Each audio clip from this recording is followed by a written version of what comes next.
Good afternoon, muggles, wizards, gladers, demigods, mortals, magicians, monsters, and other various mystical and real beings alike. You are watching the 62442 News channel, where I cover historical events with side notes from me and my fandom overloaded mind. Today, I get to inform you about the events of the Pueblo Revolt of 1680. I guess you're saying, excuse me, could you please leave? Didn't work. So the Pueblo Indians were forced to go to extreme measures. It all started when the Pueblo's Indians' patience with the Spanish had been stretched to a limit. Perhaps you're thinking, was there an Umbridge ancestor within the Spaniards? A parade shipper? Someone who actually believes there are 21 pilots? Who thinks Trenda is way better than Tamisa? A Suo-Anttila hater? To be honest, it is almost impossible that any of the Spaniards actually suffered from those terrible conditions. The unhappiness was actually because the Indians were being forced to work for missions and colonists. They were also being tried in court and got terrible punishments, including whipping, hanging, slavery, and cutting off their hands and feet. They were also forced to give up their beliefs and religious practices. Their masks, kivas, and sacred objects were burned when the Catholic religion was forced on them, which they believed angered the gods.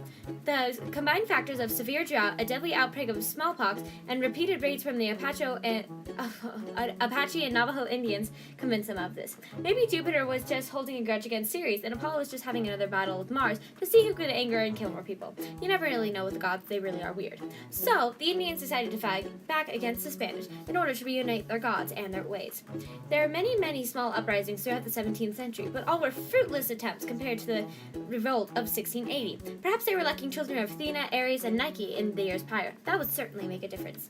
A medicine man from the San Juan Pueblo named Pope led this rebellion. He probably had a blessing from Hermes, as he sent out messengers with knotted ropes to pueblos toward present-day Arizona and along the Rio Grande. The ropes were metaphors, you see. Each knot represented a day. That way, the number of knots on the rope symbolized the number of days until the uprising. He also swore his followers to secrecy and allied with the Apaches, who would make perfect children of Ares.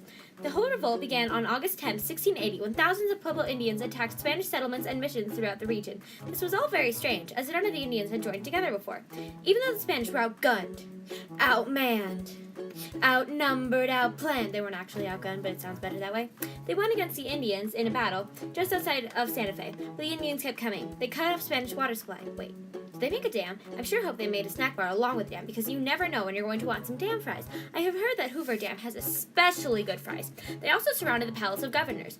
Eventually, the Spanish decided to flee to Santa Fe, hoping that the Indians wouldn't follow them, which they didn't. The Spaniards weren't children of cheer.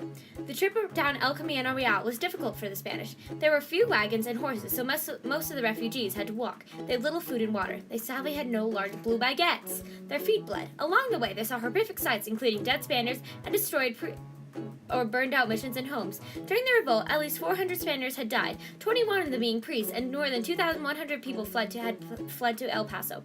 Ahmed Osiris and Anubis must have been really busy during the whole ordeal.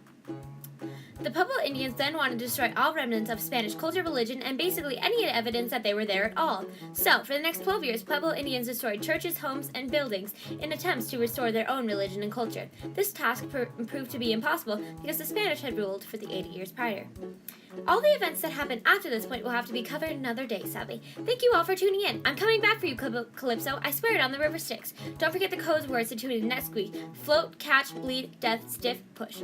Teach me how to say goodbye, because I really don't know how. Okay? Okay. I'm sorry, but I gotta go, Burr. What? Decisions are happening over dinner.